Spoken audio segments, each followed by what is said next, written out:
Hi friends, மாயா சீனு சீரியலை பற்றி தான் நம்ம இந்த வீடியோக்குள்ளே பார்க்க போகிறோம். வாங்க நம்ம வீடியோக்குள்ளே போகலாம். ரகுராமோட வீட்டை தான் காட்டுறாங்க. அப்போ ஃபோன் அடிக்கவும் சிவா வந்து ஃபோனை அட்டன் பண்ணுறாங்க.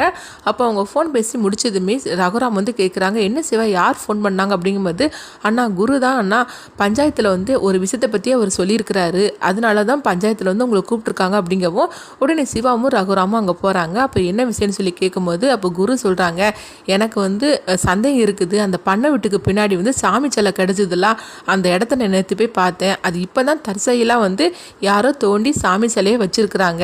ஆக மொத்தத்தில் அந்த சாமி சிலை வந்து இப்போ தான் யாரோ தோண்டி வச்சனால எனக்கு வந்து அங்கே சந்தேகம் இருக்குது, ஒருவேளை கார்த்தி அந்த இடத்துல இருக்கலாம், அதனால தான் திரும்பவும் தோண்டணும், உங்கள் அனுமதி கேட்குறதுக்காக தான் நான் ஊர் பஞ்சாயத்தை நான் கூட்டியிருக்கிறேன் அப்படிங்கவும் இது கிட்டதுமே புவனேஸ்வரியும் பசுபதியும் அதிர்ச்சி அடைகிறாங்க. என்னங்க சொல்கிறீங்க, என் பையனை காணலை அப்படின்னு சொல்லிட்டு தானே நான் கம்ப்ளைண்ட் கொடுத்துருக்குறேன், நீங்கள் என்னென்னா அந்த குழிக்குள்ள என் பையன் இருப்பான்னு சொல்லிட்டு இருக்கிறீங்க, அப்போ என் பையனோட கதை முடிஞ்சு போச்சுன்னு சொல்லி நினச்சிட்டிங்களா அப்படிங்கும்போது அப்போ ரகுராமும் கேட்குறாங்க, என்ன குரு நீ என்ன நினைக்கிற அப்படின்னு கேட்கும்போது அப்போ குரு சொல்கிறாங்க, நான் அது வந்து முடிவாக சொல்லலை, நான் எல்லா விதத்துலையும் இருந்து நான் சந்தேகப்பட்டுட்டு இருக்கிறேன், அதனால தான் என்னுடைய சந்தேகம், என்னை திடீர்னு சாமி சிலை அந்த இடத்துல எப்படி வந்துச்சுது, அதுவும் இப்போ தான் தோண்டி இருக்கிறாங்க, அந்த மண்ணை பார்த்தாலே தெரியுது, அதனால தான் ஒருவேளை நம்மளை வந்து டைவர்ட் பண்ணுறதுக்காக இந்த மாதிரி கூட அவங்க பண்ணியிருக்கலாம், திரும்பவும் ஒரு தோண்டி பார்த்துட்டோம்னா உண்மை தெரிஞ்சிரும்ல, இது வந்து என்னுடைய முடிவு, நான் இது வந்து கார்த்தி ஒருவேளை காணாமல் கூட போயிருக்கலாம், ஆனால் ஒருவேளை வந்து இந்த மாதிரி கூட முடிவாக இருக்கலாம், நம்ம தோண்டி பார்த்துட்டோம்னா என்னுடைய சந்தேகம் வந்து முடிஞ்சிடும், அதுக்காக தான் உங்கள் அனுமதி கேட்குறேன், இது நான் கவர்மெண்ட் மூலியமாக கூட நான் கேட்டிருக்கலாம், ஆனால் வந்து இது சாமி விஷயனால தான் நான் ஊர் பஞ்சாயத்தை நான் கூப்பிட்டுருக்கிறேன், இதுக்கு நீங்கள் அனுமதி கொடுக்கணும் அப்படின்னு சொல்லி கேட்கவும் உடனே வந்து ரகுராமும் சொல்கிறாங்க, ஆமாம் குரு சொல்கிறது உண்மை தான், ஏன்னா போனது ஒரு உயிராக்கும், அதனால் கண்டிப்பாக வந்து நம்ம சாமி விஷயம்னு சொல்லிக்கிட்டு நம்ம வந்து இப்படி நினச்சிருந்தாலும் ஆனால் கார்த்தியை கண்டுபிடிக்கிறதும் நம்மளுடைய வேலை தான், அதனால அந்த குரு சொன்னதில் வந்து எனக்கும் வந்து உடன்பாடு தான் அப்படிங்கிறாங்க.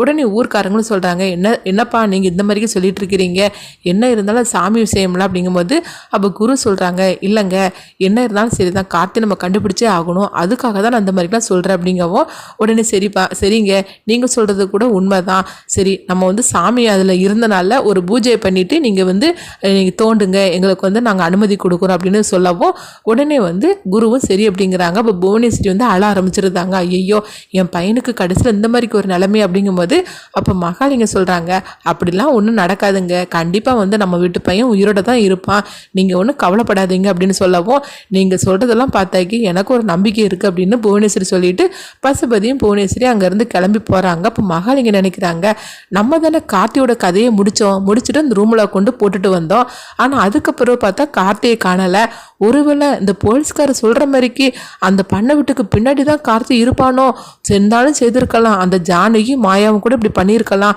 என்ன செய்தாலும் சரிதான், நம்ம மட்டும் இந்த கேஸில் மாட்டிடக்கூடாதுப்பா அப்படின்னு சொல்லிட்டு மகாலிங்கம் போகிறாங்க. அடுத்தவங்க பார்த்தோம்னா கதிரை தான் காட்டுறாங்க. கதிர் வந்து உடம்பெல்லாம் வலிக்கு அப்படின்னு சொல்லிட்டு இருக்கும்போது ஜானகி வந்து ஒத்தனம் கொடுக்கறதுக்காக வெந்நி எடுத்துகிட்டு வராங்க. அப்போ வந்து கதிர்கிட்ட சொல்கிறாங்க, கதிர் நீ சட்டையை கழட்டிட்டு நீ படு, நான் உனக்கு ஒத்தனம் கொடுக்குறேன் அப்படிங்கவும் தானாவும் பக்கத்தில் நின்றுட்டு இருக்கிறாங்க. அப்போ கதிர் அதெல்லாம் வேண்டாம் அப்படிங்கிறாங்க, இல்லைப்பா உனக்கு உடம்புல ரொம்ப அடிபட்டு இருக்குது, அதனால ஒன்றும் பிரச்சனை இல்லை, நீ படு அப்படின்னு சொல்லவும் அப்போ கதிரும் படுக்கிறாங்க. அப்போ வந்து ஜானகி ஒத்தனம் கொடுக்கறதுக்காக வரும்போது அப்போ மாயா பார்க்குறாங்க.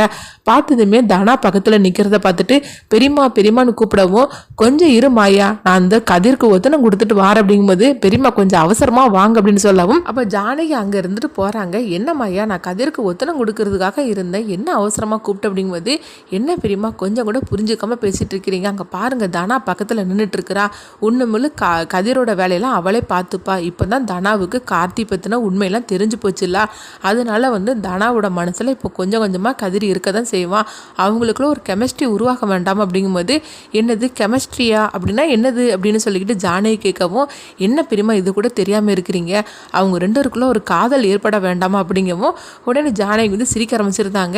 நீ சொன்ன மாதிரிக்கு நடக்குமா, தனாவோட மனசு மாறிடுமா அப்படிங்கும்போது கொஞ்சம் வெயிட் பண்ணுங்க அப்படின்னு சொல்லிட்டு இருக்கிறாங்க. எங்கே பார்த்தோம்னா தனா வந்து இந்த வெண்ணியே பார்த்துட்டு இருக்கிறாங்க. உடனே அவங்களே வந்து கதிருக்கு ஒத்தனம் கொடுக்க ஆரம்பிச்சிருந்தாங்க. இது ஜானகியும் மாயாவும் ஒளிஞ்சு நின்று பார்த்துட்டு அவங்க சந்தோஷப்பட்டுட்டு இருக்கிறாங்க. ஆமாம் மாயா, நீ சொல்கிறது உண்மைதான், தனாவோட மனசு மாறி போச்சுது, சரி இதுக்கு மேலே நம்மளுக்கு இங்கே வேலை இல்லைவா, நம்ம போயிடலாம் அப்படின்னு சொல்லிட்டு மாயாவும் ஜானகி அங்கேருந்து போயிருந்தாங்க. அப்போ கதிர் வந்து ஐயோ நல்லா சூடாக இருக்குது பெரியமா, அவங்க நினச்சிட்டாங்க அவங்க அத்தை தான் வந்து அதாவது ஜானகி தான் வந்து ஒத்தனம் கொடுக்குறாங்கன்னு நினச்சிக்கிட்டு, அத்தை எனக்கு ரொம்ப சூடாக இருக்குது அப்படின்னு சொல்லிட்டு அவங்க திரும்புகிறாங்க. திரும்பி பார்க்குறாங்க, அங்கே தனா வந்து ஒத்தனம் கொடுத்துட்டு இருக்கவும் ஐயோ உனக்கு எதுக்கு சிரமம் வேண்டாம் தானா அப்படின்னு சொல்லும்போது அதெல்லாம் எனக்கு ஒரு சிரமம் கிடையாது, நீங்கள் படுங்க நானே உங்களுக்கு ஒத்தனம் கொடுக்குறேன் அப்படின்னு சொல்லவும் இது கெட்டதுமே கதிர் வந்து ரொம்பவே சந்தோஷப்பட ஆரம்பிச்சிருந்தாங்க. இந்த மாதிரி நடந்துட்டு இருக்கு. அடுத்து பார்த்தோம்னா ரகுராமும் சிவாவும் வந்து அவங்க வீட்டுக்கு வராங்க. வந்ததுமே அப்போ ரகுராமோட அம்மா கேட்குறாங்க எதுக்காக பஞ்சாயத்துக்கு போனீங்க என்ன விஷயம்னு சொல்லி கேட்கும்போது உடனே நடந்த எல்லா விஷயத்தையும் சிவா சொல்கிறாங்க. இது கேட்டதுமே ஜானகி வந்து அதிர்ச்சி அடைகிறாங்க. என்னம்மாய்யா அங்கே சாமி சிலை வந்ததுக்கப்புறமா அந்த இடத்த தோண்ட மாட்டாங்கன்னு சொல்லி நம்ம நினச்சோம், ஆனால் குரு வந்து திரும்பவும் தோண்ட சொல்லியிருக்கானே, எனக்கு என்னமோ பயமாக இருக்குது. திரும்பவும் தோண்டினாக்கி கண்டிப்பாக வந்து கார்த்திக் அடிச்சிருவான், நம்ம பண்ணின உண்மை எல்லாமே தெரிஞ்சு போயிடும். ஐயோ என் பொண்ணுங்களோட வாழ்க்கை நாசமாயிடக்கூடாது அப்படிங்கும்போது பெரியம்மா நீங்கள் அப்படிலாம் ஒன்றும் பயப்படாதீங்க, அதெல்லாம் நடக்காது அப்படிங்கிறாங்க. இல்லைம்மாயா எனக்கு என்னமோ பயமாக இருக்குது அப்படின்னு சொல்லிட்டு இருக்கவும் எங்கே பார்த்தோம்னா வந்து புவனேஸ்வரி, பசுபதி, மகாலிங்கம் இவங்க 3 பேரும் தான் காட்டுறாங்க.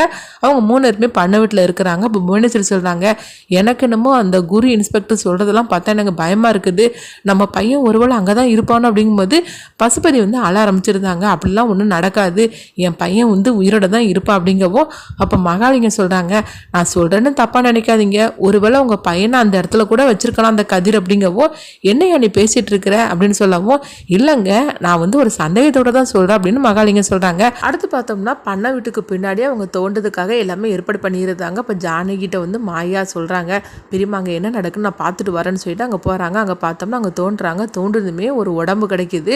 அதை பார்த்ததுமே பசுபதி சொல்கிறாங்க கார்த்திக் கடைசியாக போட்டு போன ட்ரெஸ் இதுதான் அப்படிங்கிறாங்க, ஆனால் முகம் வந்து சரியாக தெரியல அப்படின்னு சொல்லவும் இதை கேட்டதுமே புவனேஸ்வரி, பசுபதி எல்லாருமே அழ ஆரம்பிச்சிருந்தாங்க. இதனால் வந்து மாயாவுக்கு ஒன்றும் புரியல, ஐயோ கார்த்திக் கண்டுபிடிச்சிட்டாங்களே அப்படின்னு சொல்லிக்கிட்டு மாயாவும் அதிர்ச்சியோடு இருக்கிறாங்க. அடுத்துதான் அந்த கதை என்ன மாதிரி கொண்டுட்டு போவாங்க.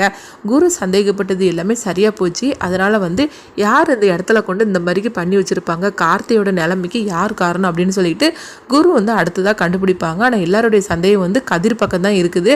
அதனால கதிரை காப்பாற்றுறதுக்காக ஜானகி வந்து உண்மையை சொல்லிடுவாங்களா, அடுத்ததான் அந்த கதை என்ன மாதிரி கொண்டுட்டு போவாங்கன்னு சொல்லி நம்மளும் வெயிட் பண்ணி பார்க்கலாம்.